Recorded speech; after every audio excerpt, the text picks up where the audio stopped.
مقاصد عبادات۔ اللہ تعالیٰ نے قرآن مجید میں سمجھایا کہ حج کے مہینے معروف ہیں، یعنی شوال، ذوالقعدہ، ذوالحجہ کے 10 دن۔ پس جو ان مہینوں میں احرام باندھ کر اپنے اوپر حج کو فرض کر لے تو احرام کے بعد وہ نہ کوئی شہوت والا کام کرے، نہ گناہ والا کوئی کام، اور نہ لڑائی جھگڑا۔ دراصل ہر عبادت کا ایک خاص مقصد ہے۔ نماز کا مقصد ذکر ہے، اللہ تعالیٰ کی یاد، پس غفلت نماز کے لیے خطرناک ہے۔ روزہ کا مقصد تقوی ہے، حلال چھوڑ کر حرام چھوڑنے کی مشق، پس تقوی سے انحراف روزہ کے لیے خطرناک ہے۔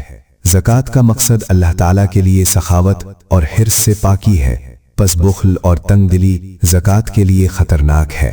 حج کا مقصد اللہ تعالیٰ کے سامنے تذلیل اور عاجزی ہے، پس تکبر، بڑائی اور ریاکاری حج کے لیے خطرناک ہے۔ اس لیے حج کے دوران اور حج کے بعد حج کے ان مقاصد کو یاد رکھا جائے اور انہی کی تکمیل کو صلح نظر بنایا جائے۔ اسی طرح جہاد کا مقصد ہے اللہ تعالیٰ کے دین کی سربلندی، سطح اور دین کے لیے قربانی، پس ذاتی بالادستی اور دنیا پرستی جہاد کے لیے خطرناک ہے۔